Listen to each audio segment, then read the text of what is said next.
조선업 불황의 중심에 있는 거제 지역에서 소비심리 위축 등 지역경제 위기를 극복할 통합기구의 필요성이 제기됐습니다. 진해 글로벌 테마파크의 사업성이 낮다는 용역 보고서가 지난해 8월에 제출됐지만 경상남도가 최근에 공개해 논란이 일고 있습니다. 공짜 관광을 시켜준다며 노인들을 유혹해 건강식품을 당뇨병 특효약으로 판매해 폭리를 취한 일당이 붙잡혔습니다. 1인 가구를 겨냥한 편의점의 소포장 판매가 농산물로 확대돼 우리 지역 농산물의 새로운 판로로 떠오르고 있습니다. 안녕하십니까. 이어서 경남 소식입니다. 조선업 불황으로 소비 심리가 위축되면서 거제 지역 민생 경제도 큰 타격을 받고 있습니다. 이에 따라 지역 소상공인의 목소리를 대변할 민관 대책기구가 필요하다는 목소리가 높습니다. 조미령 기자의 보도입니다. 터미널 앞 택시들이 끝이 보이지 않을 정도로 줄을 섰습니다. 50명 태운다 하면은 한 30명, 35명 이 정도. 저녁에 실제로 낮이고 길거리 사람이 없습니다. 삼성중공업 부근의 한 식당. 점심시간이 됐지만 손님이 한 명도 없습니다. 조선소 직원으로 꽉 차 관광객을 받지 못할 정도였지만 몇 달 만에 매출이 3분의 1 줄었습니다. 그냥 밥만 잠깐 먹고 간다든지 밥 먹는 것도 그냥 구내 식당이나 돈 쓰는 것 자체를 많이 이제 겁을 내죠 일단. 거제 경실련 조사 결과 최근 석 달 동안 다세대 주택은 도심 외곽에서부터 공실률이 높아지고 식당과 주점은 도심에서부터 폐업이 는 것으로 나타났습니다. 실제 매출이 30-40% 정도 하락하고 있습니다. 휴폐업 업소 수가 작년 한 해 숫자의 50%에 지금 육박하고 있습니다.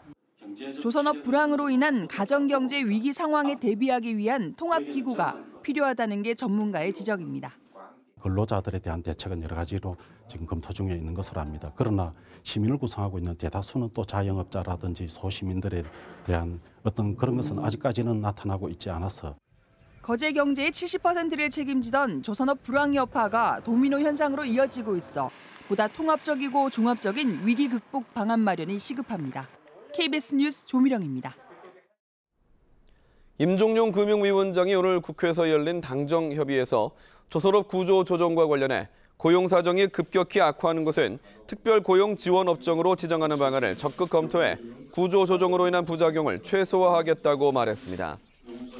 정부가 지난해 말에 도입한 특별 고용 지원 업종 제도는 고용 사정이 급격히 악화할 우려가 있는 업종을 지정해 집중 지원하는 고용 안정 대책으로 실업자는 물론 재직자를 위한 다양한 고용 안정 프로그램을 공급합니다. 경상남도가 최근 투자자가 없다며 진해 글로벌 테마파크 포기 선언을 했는데요. 경상남도는 지난해 8월 사업성이 낮다는 타당성 용역 보고서를 이미 받고서도 공개하지 않은 것으로 드러나 비난을 사고 있습니다. 송현준 기자가 보도합니다. 경상남도의 미래전략 산업의 하나로 추진된 진해 글로벌 테마파크 사업. 경상남도는 지난 2014년 사업 타당성을 조사하기 위해 용역을 의뢰하고 이듬해인 지난해 결과를 발표하기로 했지만 미뤄졌습니다. 용역 사업이 계속하고 또 끝나면 바로 의원님들과 도민들에게 바로 공개하도록 하겠습니다. 용역 결과가 나온 것은 지난해 8월. 하지만 경상남도는 지자체의 용역 결과를 공개하도록 한 대통령령과는 달리 공개하지 않고 있다. 지난주에야 도의회에 제출했습니다. 사업 내용은 장밋빛 전망과는 달랐습니다. 1조 8,500여 원을 투자해도 테마파크와 마리나 시설, 테마호텔 등에서 4,105억 원이 손실이 나는 것으로 추산됐습니다.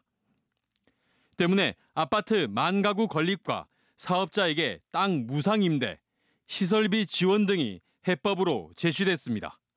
과도하게 사업을 추진하는 과정에서 깜깜주의 그리고 비밀주의가 오늘 더 큰 도민들에게 피해를 안겼다고 생각이 듭니다.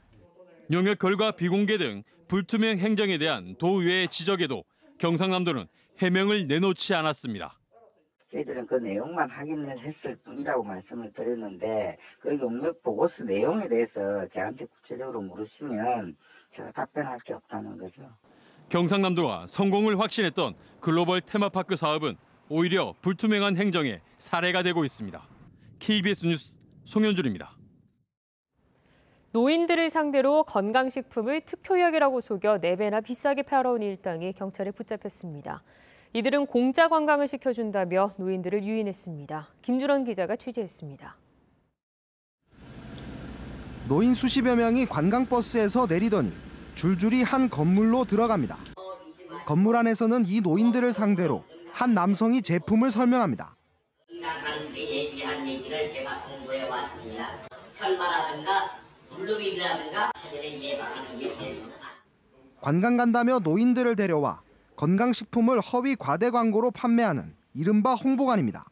경찰 조사 결과 홍보관을 운영해온 양 씨 등 10명은 시중에서 흔히 볼 수 있는 블루베리와 녹용 등 건강식품을 당뇨병 특효약이라고 판매한 것으로 드러났습니다. 심지어 27,000원짜리 제품을 4배 가까운 99,000원에 팔기도 했습니다. 이렇게 이들이 10달 동안 챙긴 금액만 1억 3천여만 원에 이릅니다. 관광버스에 타고 가시게 되면은 기사를 지칭하면서 이분도 이 제품을 먹고 당뇨병이 완쾌돼서 다시 운전할 수 있게 됐다. 그래서 속이니까. 이들은 봄철 행락철이나 주말에 공짜 관광을 시켜준다는 말로 노인들을 유혹했습니다. 경남과 대구 경북의 농촌 지역 노인정을 주로 방문해 300여 명의 노인들을 모집했습니다.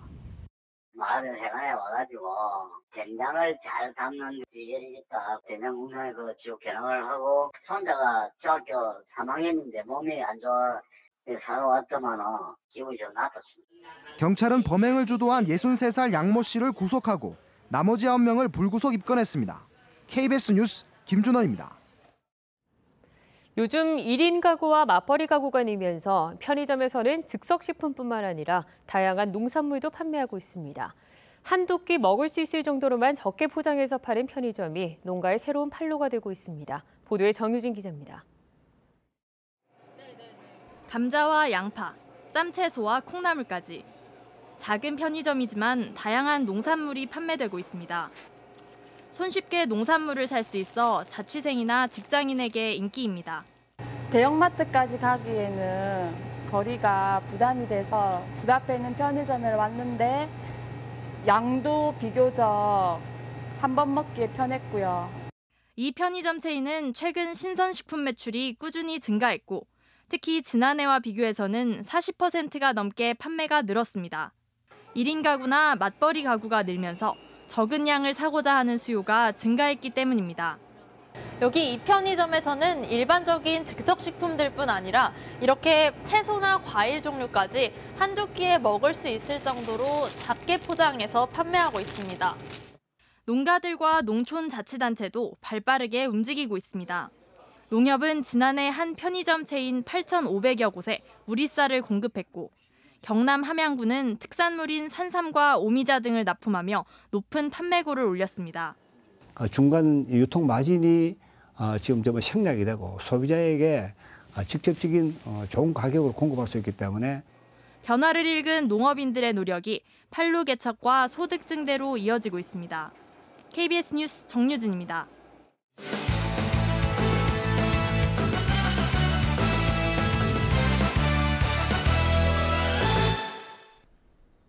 주요 단신입니다.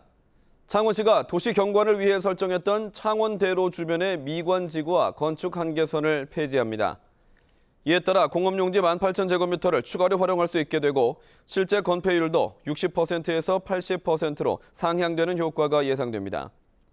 창원시는 도시 경관을 위해 창원대로변을 미관지구로 지정하고 건축 한계선을 적용해왔습니다. 경남도의회가 경상남도에 제출한 올해 제1회 추가 경정 예산안을 의결했습니다. 추경안은 애초 예산 7조 2천여 원보다 8.2% 늘어난 7조 9천여 원 규모로 채무 957억 원을 상환하는 세출 예산도 포함됐습니다. 이로써 경상남도는 광역자치단체 최초로 채무 제로를 달성했습니다. 신성 델타테크 구자천 회장이 사회복지공동모금회 1억 원을 기부해 경남에서 77번째 아너소사이어티 회원이 됐습니다. 경남 사회복지공동모금회는 오늘 구자천 회장이 1억 원 이상 고액 기부제를 뜻하는 아너소사이어티에 가입 서명을 하고 77번째 고액 기부자의 이름을 올렸다고 밝혔습니다. 오늘 아침부터 비가 이어지면서 빗길 교통사고가 잇따랐습니다. 오늘 낮 12시쯤 창원시 산호동의 한 교차로에서 47살 김모 씨가 모이던 버스가 마주오던 승용차와 택시 등 3대와 잇따라 부딪혔습니다. 또 오전 11시 50분쯤 남해고속도로 함안요금소 근처에서는 화물차가 중앙분리대를 들이받고 넘어지면서 근처 3km 구간에 양방향 정체가 빚어졌습니다. 마산 해양신도시 개발 사업에 대한 시민정책토론회가 창원시에 청구됐습니다. 창원 무의생명시민연대는 마산 해양신도시는 시민들이 원하는 내용으로 채워져야 한다며 300여 명의 서명을 받아 정책토론회 청구서를 창원시에 제출했다고 밝혔습니다. 창원시는 오는 31일 안상수 시장 등이 참석하는 간담회를 개최할 계획입니다. 동남지방통계청이 발표한 청소년 통계를 보면 경남에 사는 9살에서 24살의 청소년 비율이 2010년 20.3%에서 지난해에는 18.9%로 감소했고 2060년에는 12.8%까지 떨어질 것으로 예상됩니다. 청소년의 고민은 가장 많은 34.4%가 공부를 꼽았고 직업과 외모, 건강이 뒤를 이었습니다. 경남 소식이었습니다.